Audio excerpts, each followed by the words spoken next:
พิงยามาเลียวเฮาขาพิกปังเอาเสียดอลงเฮาขาเรเวนด็อกเตอร์ไซตุยมองเตมาสอนเห็นปานสมาจำลิกกุนดาเฮาขากูเกาะกูก้นที่ไรเอ็นไรแฮงอยู่ค่ะพิกปังเอาเสียดอลงเฮาขาอยู่ค่ะอ๋อ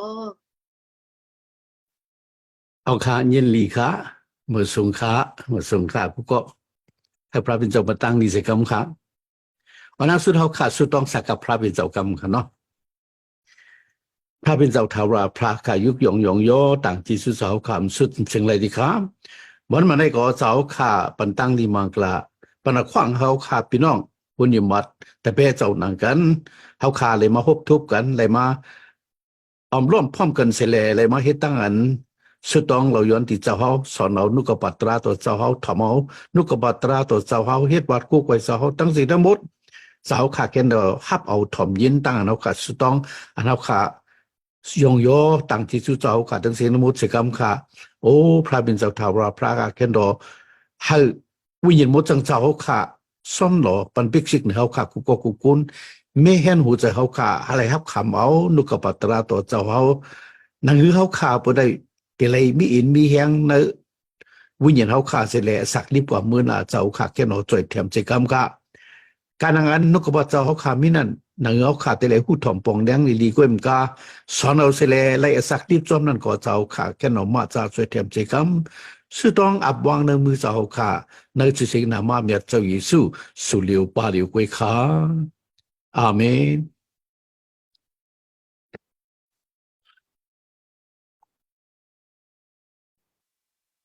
เนาะค่ะเน้นลีค่ะมันได้อันเอาค่ะติเลยเห็นเนาะเดี๋ยวมันค่ะเนาะค่ะโอเคอันเอาค่ะติเลยเห็นนุกปัจเจ้าพระอันมีไว้ในสมาจำเด็กเป็นรองอันว่าเขาขาเชิญเป็นกุนอยู่หมัดแต่เปเจ้าเยซูคริสต์กูก็เขาขาติเลยมีตั้งฐานเขาขาติเลยมีตั้งฐานเจ้าเยซูก็สั่งหลัดไว้ว่าให้เขาขาฐานเนาะแต่มันเจ้าที่นั่นก่อนแนปงศักดิ์เสียกว่าเขาขาแต่เลยมีตั้งฐานเนาะตั้งอันหัฐานแต่มันเจ้าตั้งอันหัฐานแต่เปเจ้าเมื่อในเขาขาแต่เลยรีเพียนดินค่ะเนาะตั้งหัฐานแต่มันเจ้าตั้งหัฐานแต่เปเจ้าเพราะกันที่พัดด้วยกันในจำสมัติเทมาสิบกข้อ26-33เขาขาแต่เลยหันเนาะในเป็นข้อความเจ้าเยซูค่ะเจ้าเยซูว่าอย่าไปกูในเขาว่าข้อความเนี่ยอย่าไปกูมันจะว่าอย่าไปให้เขาขากูเขาว่าเนาะกูเนาะเพราะพอทุนในจำสมมติถ่ายหมาย10 ข้อ26-23นี่ไว้ว่าปืนในเล่อย่าไปกูเขาลองอันก็รัดที่สุกันในอันรับสิ่งนั้นกว่ารัดกันในอันเลี้ยงตาลองต้านสูงยินหิมสุหูนั่นห้องเสียนกันเนือจอมเฮินตาเบิ่งหนึ่งจำอย่าปีกูเขาเจอเอาไล่เอาตายเลยตัวขันถากไว้เลยเอาเจอวิญญาณตายเลยนั่นเอาตั้งกามันขันมันอาสลีแคบหนึ่งเลยซื้อเอาไหลนกแอนผ้า2 ตัวจะฮือป้าห้องปอสุยังมีจึงนกเจอนั่นตักเลยตกกันในลินเซตูคนหัวสูก็นับอ่านไว้อยู่ตั้งสิ่งตั้งหลงอยู่เพื่อในเลยอย่าไปกูพลเซียมว่าก็อันฮับตุงเอาเก่ากระดีภายนากุนตั้งหลายนั่นก็นั่นเก่าตักฮับตุงเอามันกระดีภายนาปอเก่าอันมีอยู่กันเนือกังเฮาปุ่นพลเซียมว่าก็อันเถงเป็ดเก่าภายนากุนตั้งหลายนั่นก็นั่นเก่าตักเถงเป็ดมันกระดีภายนาปอเก่าอันมีอยู่กันเนือกังเฮานั่นเขาว่าพี่น้องเขาในเป็นข้อความเจ้าเยซูค่ะเจ้าเยซูมันเจ้าเนาะว่าเดี๋ยวค่ะสั่งรัดไว้เดี๋ยวเขาว่าอย่าไปกูเขาว่าอย่าไปกูเขาว่าเนาะข้อความแนวเขาคะแนนนี้เนาะมี3 ข้อค่ะเนาะรัดไว้ว่าอย่าไปกูเขาว่าเนาะอย่าไปกูเขาอย่าไปกูเขาเส้นเอาตายเลยตูขันถากไว้แหละเอาเจ้าวิญญาณตายเลยนั่นเขาว่าสมอเที่ยงอย่าไปกูเขาว่ามี3 ปอกค่ะเนาะข้อความในก็ค่ะมี3 ปอกรัดไว้ว่าอย่าไปกูมันจะปันแห้งเขาขาอย่าไปกูอีสังขละอย่าไปให้เขาขากูลองตั้งอันเตะเล็กขำสักสิอย่าไปกูลองตั้งเขาขาเตะเล็กห้องหมกหลัดลองตั้งเกจช็อต อย่าไปกูลองตั้งเขาขาดติเลยลัดเนปืนต่างก็ลองเจ้าเยซูลองเจ้าเกศชอนั้นอย่าไปกูมันจะใครว่าจะนั่นค่ะมันจะว่าลองตั้งสุดละยินหิมหูนั่นเขาว่าเราเลยยินหิมหูเขาขนาดนั้นกว่าเสียนก็เนื้อจอมเพื่อนเต่าอ่ะกับห้องเสียนก็เนื้อจอมเพื่อนว่าถ้าขึ้นกับก็เนื้อจอมเพื่อนในห้องเสียนให้เพื่อนยินทั้งหมดว่าให้เขาก็เฮ็ดฐานนั้นเขาว่าพี่น้องเขาเนาะซ้ำเที่ยงอย่าไปกูเขาเสื่อนเอาตัวเขาขาดตายเลยเว้ยเขาเอาเจอวิญญาณเขาขาดตายเลยเหมือนจะนำมาเขาก้อยตีเอาอาสาเขาขาดตายเลยเว้ยก้อยกะเจอวิญญาณเขาขาดนั้นตายอันไหนค่ะมันจะหลานไว้เด็กขาเนาะหลานไว้เลี้ยงๆค่ะมันจะว่ามันจะเปิดดูเปิดตัวเขาขายอยู่เขาอ่ะเนาะเปิดดูเปิดตัวเขาขายอยู่เหมือนจะนั่งนกเอียนปลาสองตัวอันมีกาขันสังก็มันจะยังเด้งดูอยู่ตัวกวนเนาะเพราะอาข้างปอสูมีจังว่านกเจ้านั้นตกกันเนลินเสตูคนหัวค่ะก็มันจะอ่านไว้กูเมื่อกูว่าน่ะก็เพิ่งอย่าไปกูมันจะว่าเกามีอยู่ด้วยกันนั่งสูเกามีอยู่ด้วยกันนั่งสูเกาเปิดดูเปิดตัวสูอยู่สูอย่าไปกูว่าจะไหนเขาก็เป็นน้องเขาขาดรู้ว่าเขาขาดถ่อมยินลูกกับว่าเจ้าในถึงเขาขาดได้เลยว่าโอ้เจ้าอยู่สู้ว่าอย่าไปกูเขาขาดหนูกูค่ะนะเขาขาดหนูกูค่ะลูกูลองได้คำชักสิเจ้าอยู่สู้ลูกูมันจะว่าไว้จังสับปันสติเขาไว้เนาะสับปันสติเขาไว้ว่าคุณเลยเสียหมอก่อนฮับตุงเอาเก่ากระดีภายนาคุณตั้งหลายนั่นก็นั่นเก่าตักฮับตุงเอามันกระดีภายนาปอเจ้าก็อันฮับตุงเอามันเจ้ากระดีภายนาเปิ้นมันเจ้าที่ฮับตุงเอาเขาก็อันเทงเปียมันเจ้ากระดีภายนาเปิ้นนั่นมันเจ้าสับดีเทงเปียเขากระดีภายนาปอเจ้ามันจะปันสติเหมือนจะนั่งบางปอกข้างนอกเขาขยามผ่านค่าเขาขายยังกูปืนหู้เขาเป็นเครียนเขาขากูปืนหู้เขาขาเป็นตะเป้เจ้าหญิงสู้ค่ะเขาขาอำพัดดัดปืนค่ะอย่าไปว่ากับขำศักดิ์ศรีปืนอย่าไปว่ากับข้อลัตลาตั้งเกจดปืนยังกูปืนหู้เขาเป็นเครียนยังกูปืนหู้เขาเป็นตะเป้เจ้าใครปืนหู้กูค่ะเขาขยามหันค่ะพี่น้องเขาเป็นตะเป้เจ้าอยู่เสียได้ก็กูปืนหู้มันเป็นตะเป้เจ้ามีตั้งนำอุปมามันค่ะมันก็ค่ะเนาะมันก็เขาขยังหันซื้อหน้าใต้ตาค่ะก็กินข้าวเนาะก็กินข้าวเนื้อเสียงกินข้าวเนื้อเสียงเขาเป็นคนอยู่หมดแต่เป็นสองในเขาขาหมดต่างที่สู้สุดต้องต่างที่สู้พระเป็นโซเลยเขาขาดจังกินข้าวเขาขาดจังกินตั้งแย่มค่ะเขาขาดต่างที่สู้สุดต้องค่ะบางก็มัดสุดต้องมัดสุดต้องเขาปืนหู้เขาปืนหันค่ะกูปืนหู้กูปืนหันค่ะเนาะที่ก็กินข้าวภายหน้าปืนตัวแกกินข้าวเนื้อเสียงเนาะอ๋อคุณฉะนั้นแต่คุณอยู่มัดแต่เป็นสองเสียก็เขาขามัดสุดต้องภายหน้าปืนเขาขากูปืนหู้เขาขาเป็นเครียดกูปืนหู้เขาขาเป็นแต่เป็นสองในก็ย่ำมีค่ะพี่น้องเขาเพราะเขาขาเฮ็ดฉะนั้นสิ่งที่เป็นจังคือเหมือนฉะนั้นเขาขาดเถียงเปียดมันเจ้าแล้วเขาขาดเถียงเปียดมันเจ้าภายหน้าปืนแล้วกำไรภายหน้าปอเจ้านั้นเป็นเลยครับตั้งแต่เจ้าอยู่สู้เถียงเปียดเขาขายแล้วมันเจ้าที่ว่าเก่าผู้จักสู้เนี่ยภายหน้าปืนเขาขำพัดจินดูเขาผู้จักเจ้าอยู่สู้ภายหน้าปืนเขาขำพัดจินเขาผู้จักเจ้าอยู่สู้กำไรปุ๊บภายหน้าปอเจ้านั้นเหมือนกับเขานั้นกำไรเจ้าอยู่สู้ก็มันเจ้าเต็มยินเนาะมันเจ้าผู้จักเขาลูพังสติลีค่ะลูไว้สติลีค่ะพี่น้องเขาเนาะซ้ำแท้งมีในจำเจ้าลูกกับหมาย12ข้อ4ต่อ5ก็เหมือนกันตั้งข้ออันนั้นค่ะเย็นมาในจำเจ้ามาแถมหมาย10นั่นนะค่ะเนาะอย่าไปกูเขาในก็ว่าเจ้าลูกก็หมายไว้เตรียมไว้ว่าอย่าไปกูเขาเสื้อเอาตูขันตาตายเลยกว่าแหลกกำเดินจังเฮ็ดสังไรนั่นว่ะเหมือนกันตั้งข้อความมันเอาค่ะเลยเย็นมาเนอะที่เราจำเจ้ามาแถมหมาย10นั่นครับเนาะอย่าไปกูเขาเนาะว่าที่ไหนครับเนาะก้อยกาตักไรกูเผยตักไรกูเผยอันวันนั้นกูก็อันเอาตัวขันถาตายเลยชาตุกใส่กันได้ไงนั่นตาวันคือค่ะลูกเขาค่ะลูกกูเผยลูกกูพระเป็นเจ้า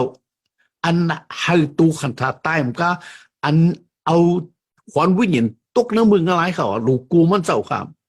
ลูมิตาอันกูหีมันเจ้าค่ะเนาะก้นได้เอาเขาขาตายเลยเอาใจเขาขาเอาตัวเขาขาตายเลยก็เอาวิญญาณเขาขาตกมึงอะไรเลยด้วยกันก็อันมีอาณา เอาตูเขาขับมดมกะเอาขวัญวิญญาณตุกเมืองไรเนี่ยเป็นปอพระเป็นเจ้าก็ในแร่มันเจ้าจังว่าตักเลยกูพลอยวางในจ้ำกูก็อันเอาตัวขันทายใจเลยชดชาตุกใส่กันได้เมืองอะไรนั่นตาอันไหนเขากับเรือต้องหลีๆกันเนาะเขาขาดกล้วยหลูกูปอพระเป็นเจ้ากล้วยอ่ะลูมิต้ารู้สิกูยังปอพระเป็นเจ้า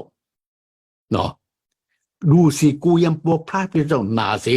กูโกนนั่นค่ะอันนี้เขาขาดเรือต้องหลีๆกันในวุฒิธรรมเจ้าไม้18 ข้อ 9 ต่อ 11สมีไว้ว่าในขีดกลางคืนว่าเจ้าพระแต่ติปอลูในเปียติกอยู่บ่ายงมันนั่นเลยว่าเมื่ออย่าไปกูหีอย่าไปอยู่ติดเย็นฮอลาตาลองมันจำเขามีอยู่ด้วยกันนั่งมาว่า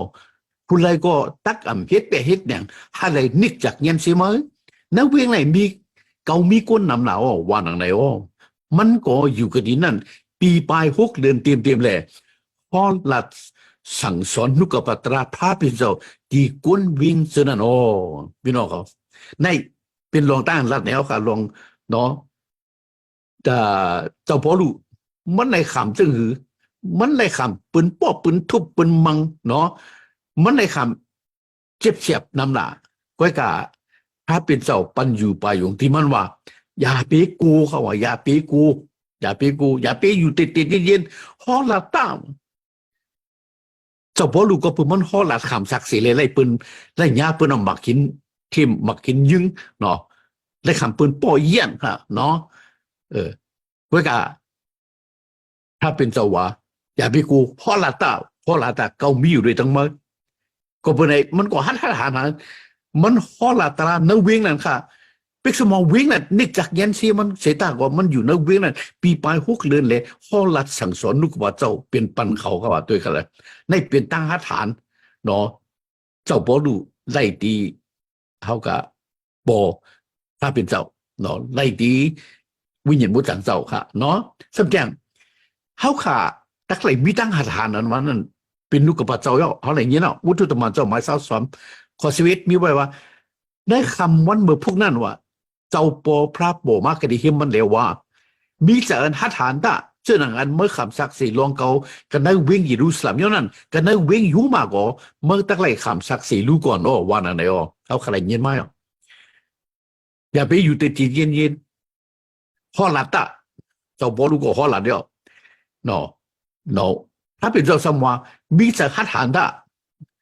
มันก็มีแต่หัดหันเนาะ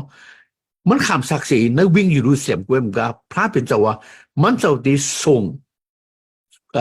ปอลูให้ได้กว่าวิ่งรู้มาเลยคำศักดิ์ศรีกันดีเมืองรู้มาครับเมืองรู้มาเนี่ยเป็นเมือง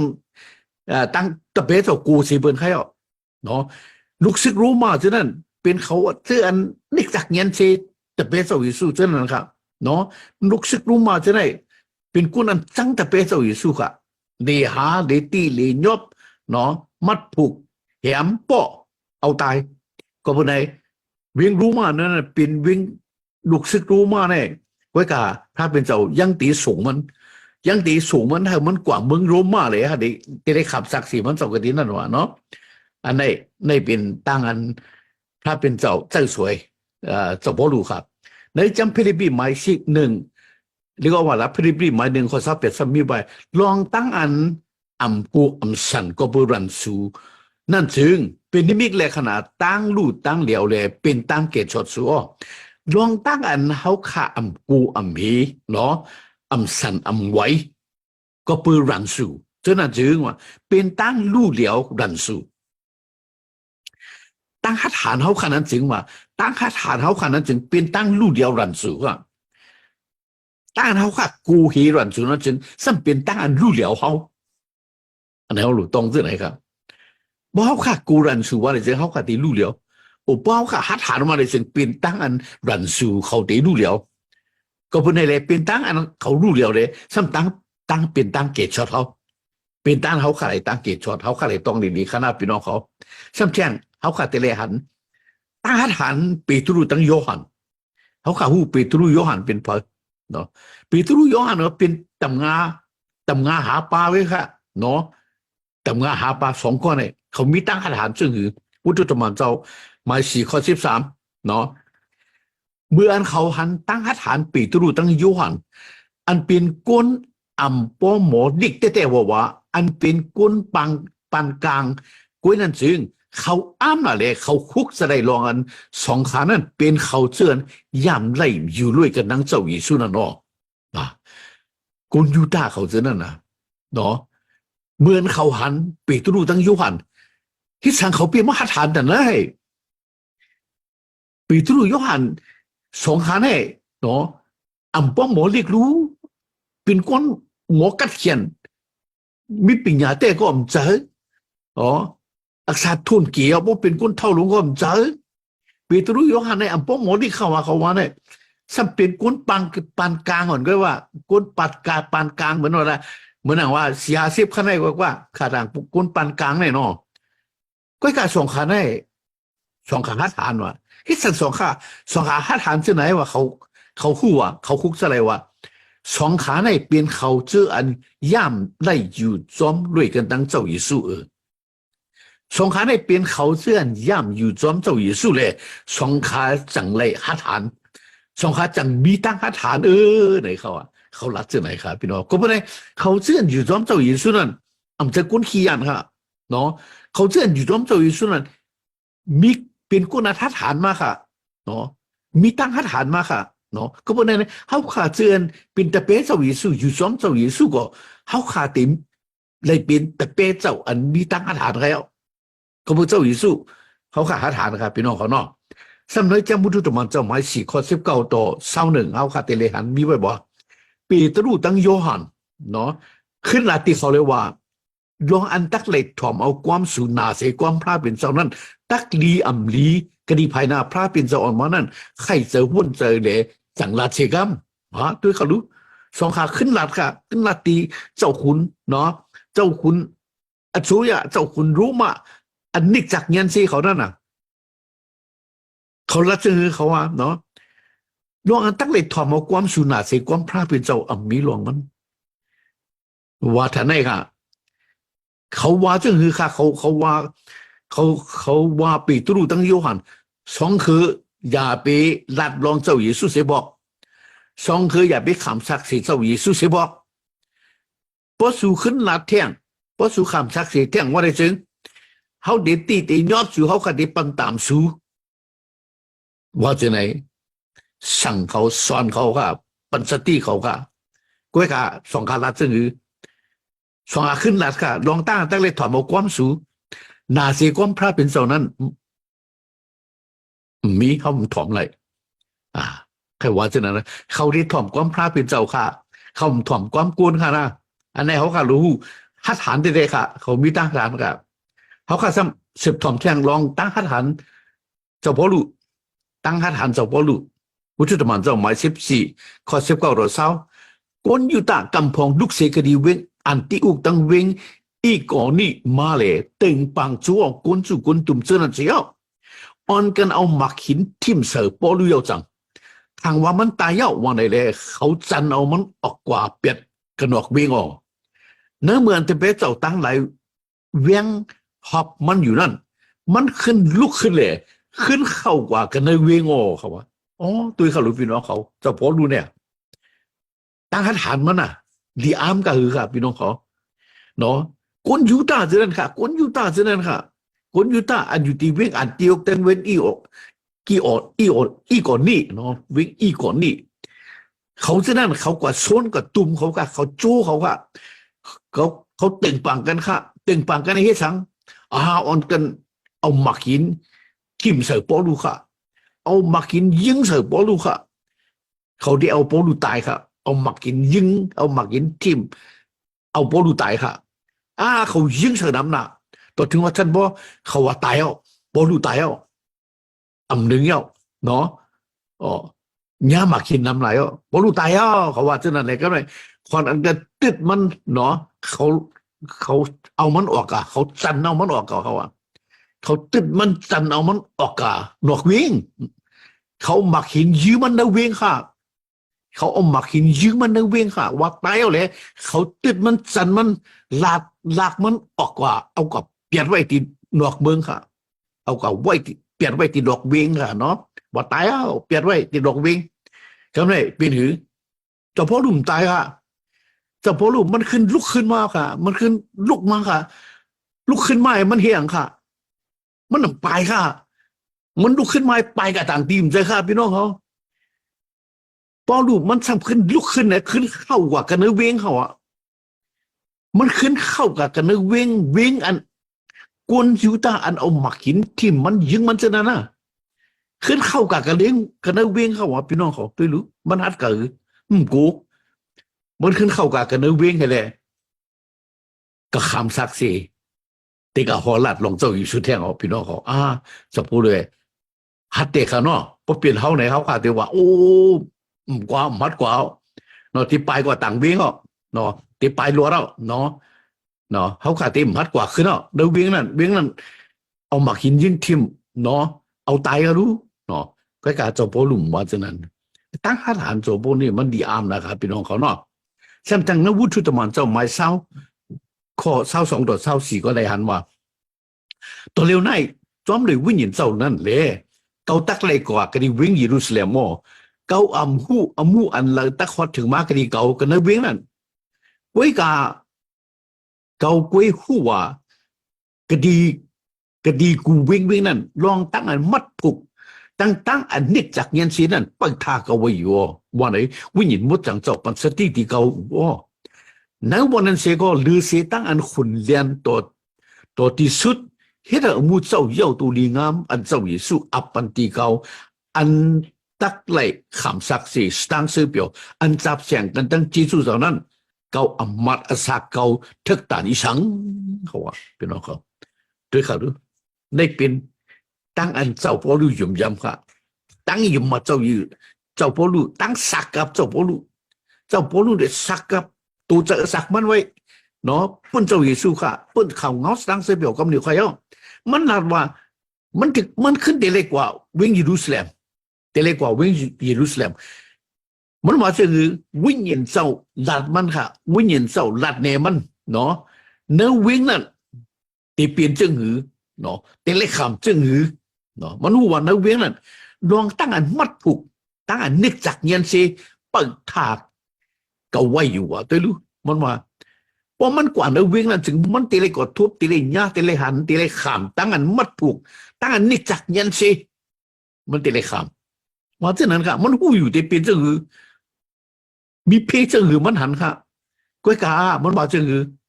หรือเสตั้งอันขุนเลียนต่อที่สุดเฮ็ดให้มูเจ้าเย้าตัวลีงามนั่น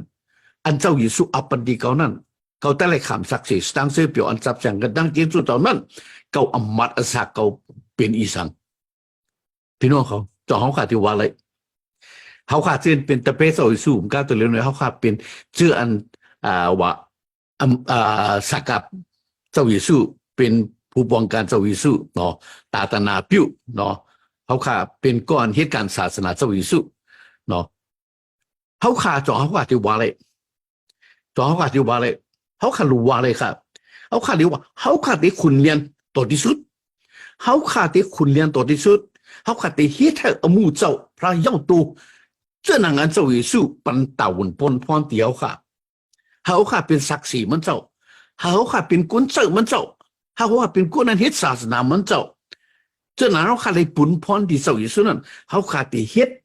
ตัวถึงหอดประสุดประตึกประสิงเป็นสังมากก็ดีเหมือนเจ้าหนังเจ้าพอรู้ว่าเขาอำมาตย์อาสาเขาทึกตานอีสังเขาข้ารู้ว่าเขาข้าก็รู้สักกับไว้เช่นนั้นตัวจากอาสาเขาข้าอับวางในมือเจ้าเยซูเขาข้าตีเลยคิดเนาะตีเลยป้องกันแต่วุ่นปุ่นป้อนเขาต่อที่สุดค่ะเนาะเขาข้ารู้เอาเฮียงค่ะเนาะพี่น้องเขาซ้ำแทงลิกอมาตาก็หนึ่งทุบผลทุเตียหมาย11 ข้อ 23 ตัว 26เปลี่ยนก็อันยิงแค้นเลยขามตั้งอันทุกตั้งอันทุบอันเยี่ยน